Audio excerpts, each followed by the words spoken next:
नमस्कार दोस्तों, बहुत बहुत स्वागत है आप सभी का एक बार फिर से। जी हाँ दोस्तों, पूरे दिन की कई महत्वपूर्ण और बड़ी खबरें निकलकर सामने आ रही हैं। जानेंगे सभी खबरों को विस्तार से। तो दोस्तों, खबरों में आगे बढ़ने से पहले वीडियो को एक प्यार भरा लाइक जरूर कर दें और ताज़ा खबरों को जानने के लिए चैनल को सब्सक्राइब भी जरूर कर लें। तो देखते हैं पहली बड़ी खबर क्या निकल कर सामने आ रही है। कन्हैया, हार्दिक और जिग्नेश चिंटी से उत्साहित कांग्रेस ने किया ऐलान, अकेले लड़ेंगे 2024 का लोकसभा चुनाव। जी हाँ दोस्तों, आपको बता दें, कांग्रेस का दामन थामने के बाद पहली बार युवा नेता कन्हैया कुमार, हार्दिक पटेल और जिग्नेश मेवानी आज पटना पहुंचे। तारापुर और कुशेश्वरी स्थान विधानसभा क्षेत्र में हो रहे उपचुनाव में तीनों नेता तीन दिन पार्टी प्रत्याशी के पक्ष में प्रचार करेंगे। पहली बार पटना पहुंचे कन्हैया कुमार का कांग्रेस नेता और कार्यकर्ताओं ने एयरपोर्ट पर जमकर स्वागत किया। कन्हैया कुमार, जिग्नेश मेवानी और हार्दिक पटेल बिहार उपचुनाव में कांग्रेस का जोश बढ़ाएंगे। राज्य में उपचुनाव तो 2 सीटों पर हैं, मगर खींचतान इतनी है कि माथा चकरा जाए। पूरा विपक्ष वो सारे तिक्रम अपना रहा है, जैसे लग रहा है कि जीत सिर्फ उन्हीं के लिए है। आरजेडी, कांग्रेस और एलजेपी की ओर से आजमाइश जारी है। जेडीयू विधायकों ने निधन के बाद कुशेश्वरी स्थान और तारापुर सीट पर उपचुनाव हो रहा है। एनडीए में सीट शेयरिंग को लेकर कोई मतभेद नहीं है, जबकि पूरा विपक्ष बिखरा हुआ है। ऐसे में कन्हैया के लिए ये उपचुनाव एक लिटमस टेस्ट की तरह हो ही है। जैसे आज पहली बार पहुंचे तीनों नेताओं ने जमकर भाषण दिया। हालांकि कांग्रेस नेता कन्हैया कुमार के बिहार पहुंचने के पहले ही महागठबंधन पूरी तरह से बिखर गया। कांग्रेस प्रभारी ने आज ऐलान कर दिया कि हम अगला लोकसभा चुनाव भी सभी 40 सीटों पर अकेले लड़ेंगे। राजद से अब कांग्रेस कोई नाता नहीं है। तीनों युवा नेताओं की ग्रैंड ओपनिंग ने न केवल राजद बल्कि जनता दल यू को भी हिलाकर रख दिया है। राजद ने कहा कि कांग्रेस की इस तिक्रम का कोई फायदा नहीं होगा, जबकि जनता दल यूनाइटेड ने कहा कि तिकड़ी के तीनों चेहरे राह से भटके हुए नेता हैं, ये कोई कमाल नहीं करेंगे। कोवैक्सीन को मंजूरी देने में लग रहे वक्त को लेकर WHO ने दिया ये बड़ा बयान। जी हाँ दोस्तों, आपको बता दें, विश्व स्वास्थ्य संगठन WHO ने कहा है कि भारत बायोटेक की कोविड वैक्सीन व कोवैक्सीन के आपातकालीन उपयोग की सूची पर निर्णय की प्रतीक्षा है, क्योंकि अनुमोदन प्रक्रिया में कभी कभी अधिक समय लगता है। WHO के एक शीर्ष अधिकारी के अनुसार उपयोग के लिए एक टीके का पूरी तरह से मूल्यांकन करने और इसकी सिफारिश करने की प्रक्रिया में कभी भी लंबा समय लग सकता है, लेकिन ये सुनिश्चित करना होगा कि दुनिया को सही सलाह दी जाए, भले ही इसमें 1 या 2 सप्ताह का समय लगे। PTI ने WHO के हेल्थ इमरजेंसी प्रोग्राम के कार्यकारी निदेशक डॉक्टर माइक रियान के हवाले से कहा है कि विश्व स्वास्थ्य संगठन बहुत स्पष्ट है कि हमें चाहते हैं कि सभी देश उन टीकों को पहचाने जिन्हें WHO सलाहकार प्रक्रिया द्वारा आपातकालीन उपयोग सूची EUL दिया गया है। लेकिन ये भी बहुत महत्वपूर्ण है कि WHO जब इस तरह की सिफारिश करता है तो ये विश्व स्तर पर बना रहा है। चीन से तनातनी के बीच एक्शन में भारत, असम में तैनात किए पिनाका और स्मर्च रॉकेट लॉन्चर सिस्टम। जी हाँ दोस्तों, आपको बता दें, लद्दाख में चीन के साथ जारी विवाद 13वें दौर के कंपाउंड वार्ता के बीच भी नहीं सुलझा है। हालांकि इस महीने दोनों देशों के बीच एक बार फिर से बातचीत होने की खबर सामने आ रही है, लेकिन चीन की चालबाजी को देखते हुए भारतीय सेना हर खतरे से निपटने के लिए अपनी तैयारियों को मजबूत करने में लगी हुई है। NIA की तरफ से बताया गया है कि भारत ने असम में पिनाका और स्मर्च मल्टीपल रॉकेट लॉन्चर सिस्टम तैनात किए हैं। NIA ने एक वीडियो जारी किया है जिसमें दिखाया गया है कि असम अरुणाचल बॉर्डर पर सेना ने Pinaka multi barrel rocket launcher की तैनाती की है। आपको बता दें कि DRDO द्वारा विकसित पिनाका रॉकेट ने एक उन्नत संस्करण का 4 नवंबर 2020 को ओडिशा के तट पर एकीकृत परीक्षण रेंज चांदीपुर से सफलतापूर्वक उड़ान परीक्षण किया गया है। दूसरी ओर स्मर्च एक 300 मिलीमीटर का रॉकेट है जिसकी रेंज 90 किलोमीटर है। आपको बता दें कि स्मर्च लॉन्चर भारतीय तोपखाने के शस्त्रागार में एक बहुत ही शक्तिशाली हथियार है। ये 90 किलोमीटर की रेंज तक फायर कर सकता है। ये 40 सेकंड में 12 रॉकेट दाग सकता है। गाजियाबाद हमले के मामले में ट्विटर इंडिया के पूर्व प्रमुख के खिलाफ यूपी सरकार की याचिका पर सुनवाई करेगा सुप्रीम कोर्ट। जी हाँ दोस्तों, आपको बता दें, सुप्रीम कोर्ट शुक्रवार को उत्तर प्रदेश सरकार की एक याचिका पर सुनवाई करने के लिए सहमत हो गया है, जिसमें कर्नाटक उच्च न्यायालय की एक आदेश को चुनौती दी गई थी।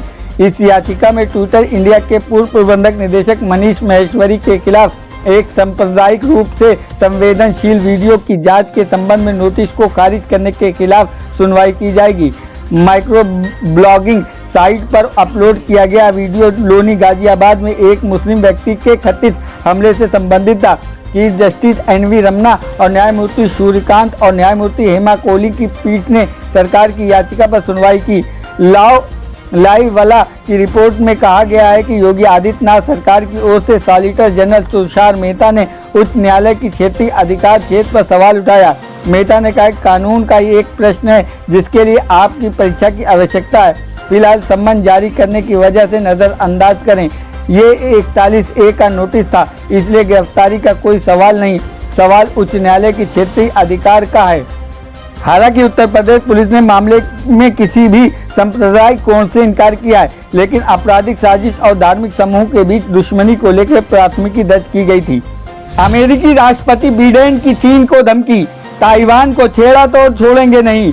जी हाँ दोस्तों, आपको बता दें कि राष्ट्रपति जो बिडेन ने कहा है कि अगर चीन ने ताइवान पर हमला किया तो संयुक्त राज्य अमेरिका द्वीप की रक्षा करेगा। उन्होंने CNN टाउन हॉल में ताइवान की रक्षा के बारे में पूछे जाने वाले सवाल में जवाब दिया, इसके लिए हमारी प्रतिबद्धता है। चीनी युद्धक विमानों ने ताइवान को ये सोचने के लिए प्रेरित किया कि क्या करना है।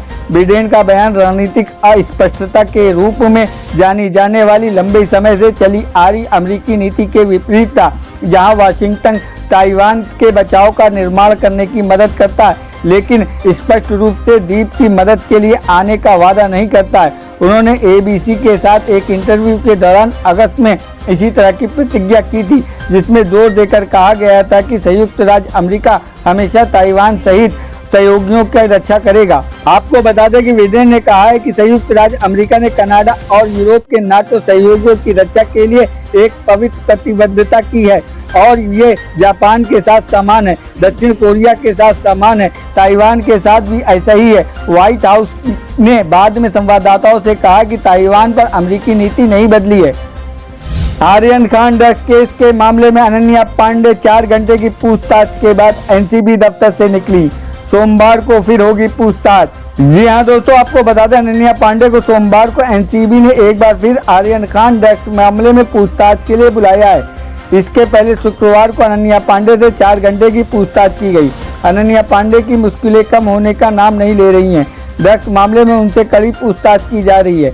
इस बारे में बताते हुए NCB के DGG अशोक मुथाजैन ने कहा कि अनन्या पांडे को सोमवार को फिर से पूछताछ के लिए बुलाया गया है। आगे की प्रक्रिया भी होगी। बॉलीवुड एक्टर शाहरुख खान के बेटे आर्यन खान के मुंबई क्रूज ड्रग्स मामले में नारकोटिक्स कंट्रोल ब्यूरो की जांच लगातार जारी है। इस केस में अब चंकी पांडे की बेटी अनन्या पांडे का नाम सामने आ रहा है। अनन्या बॉलीवुड अभिनेत्री हैं और करण जौहर की film student of the year 2 से उन्होंने फिल्मों में एक्टिंग शुरू की थी। अनन्या को NCB ने लगातार दूसरे दिन पूछताछ के लिए तलब किया था और उनसे दूसरे दिन की पूछताछ खत्म हो गई और NCB ऑफिस से निकलते हुए देखा गया। अनन्या ने दूसरे दिन करीब 4 घंटे 20 मिनट की पूछताछ चली। किसान मोर्चा 26 अक्टूबर को देश में करेगी विरोध प्रदर्शन, केंद्रीय मंत्री अजय मिश्रा की गिरफ्तारी की मांग। जी हाँ दोस्तों, आपको बता दें कि संयुक्त किसान मोर्चा SKM के उत्तर प्रदेश में लखीमपुर में हुई हिंसा के सिलसिले में केंद्रीय मंत्री अजय मिश्रा की बर्खास्तगी और गिरफ्तारी की मांग को लेकर और किसानों के आंदोलन के 11 महीने पूरे होने पर 26 अक्टूबर को देशव्यापी विरोध प्रदर्शन करने का शुक्रवार को आह्वान किया है।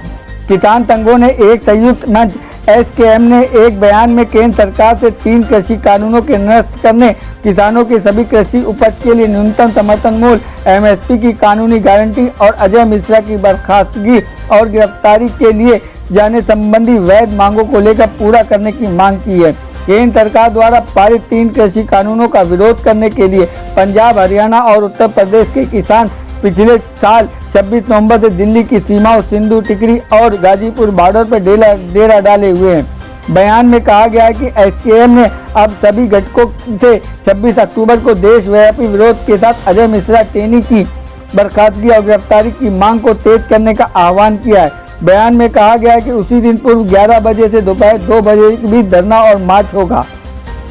CM योगी आदित्यनाथ का बड़ा निर्णय, यूपी में माफियाओं के कब्जे से मुक्त जमीनों पर बनेंगे गरीबों के आवास।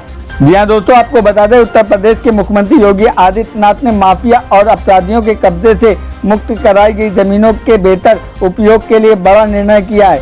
इन जमीनों पर अब सरकार गरीबों के छत के सपने को पूरा करने की नींव रखेगी।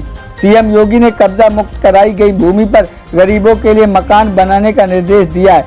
कब्जा मुक्त जमीनों पर सरकारी आवास बनाकर उनका लाभ समूह गा और घा के कर्मचारियों, अधिवक्ता और पत्रकारों को भी दिए जाने पर विचार है। आवास विभाग विस्तृत विस्तार की तैयारी का शासन को सौंपेगा। मुख्यमंत्री योगी आदित्यनाथ के निर्देश पर जीरो टॉलरेंस की नीति के तहत बीते 4.5 सालों में मुख्तार अंसारी व अतीक अहमद समेत 25 चिन्हित माफिया तथा कुख्यात अपराधियों के विरोध अभियान के तहत कार्रवाई सुनिश्चित कराई। पुलिस व प्रशासन ने गैंगस्टर एक्ट के तहत अब तक माफिया व अपराधियों की 1500 करोड़ रुपए की संपत्ति जब्त की है। इनमें लखनऊ, प्रयागराज, आजमगढ़, मऊ, वाराणसी समेत अन्य शहरों में माफियाओं के कब्जे से कई जमीनों को मुक्त कराया गया है। कई बड़े अवैध निर्माण भी ध्वस्त कराए गए। इनमें से कई बड़ी जमीनें भी हैं जिनके पर कई वर्षों से माफियाओं का कब्जा था। दोस्तों, अगर आप भी अपने गांव, शहर या राज्य की खबरें देखना चाहते हैं तो कमेंट्स में अपने गांव, शहर या राज्य का नाम जरूर लिखें। और अगर आपको अभी तक किसी भी सरकारी सुविधा का लाभ नहीं मिला है तो वो भी कमेंट करके जरूर बताएं कि सरकार की कौन सी योजना आप तक नहीं पहुंची है, जिससे कि आपकी बात हमारे चैनल के माध्यम से सरकार तक पहुंचाई जाए। तो चलिए बढ़ते हैं अगली बड़ी खबर की ओर। गुरुग्राम में खाली जमीन पर नमाज पढ़ने के मामले ने पकड़ा तूल। विहिप समेत कई संगठनों ने किया विरोध। जी हाँ दोस्तों, आपको बता दें गुरुग्राम के सेक्टर 47 में खाली जगह पर नमाज पढ़ने के विरोध का मामला अभी शांत नहीं हुआ। शुक्रवार को सेक्टर 12 में खाली जगह पर नमाज पढ़ने के मामले ने तूल पकड़ लिया है। स्थानीय लोगों के साथ विश्व हिंदू परिषद, बजरंग दल और अन्य धार्मिक संगठनों ने इसका विरोध किया है। आरोप है कि नमाज के दौरान काफी संख्या में लोग एकत्रित हो जाते हैं और मुख्य सड़क के पास जाम की समस्या होने से आवाजाही बाधित हो जाती है। खाली मैदान में नमाज पढ़ने को लेकर काफी देर तक हंगामा हुआ। हिंदू संगठनों का कहना है कि ये जमीन सरकारी है और इस पर बिना प्रशासन की अनुमति के कोई भी धार्मिक कार्य करने का अधिकार नहीं है। खाली मैदान में आसपास काफी आबादी है और लोगों को काफी दिक्कत हो रही है।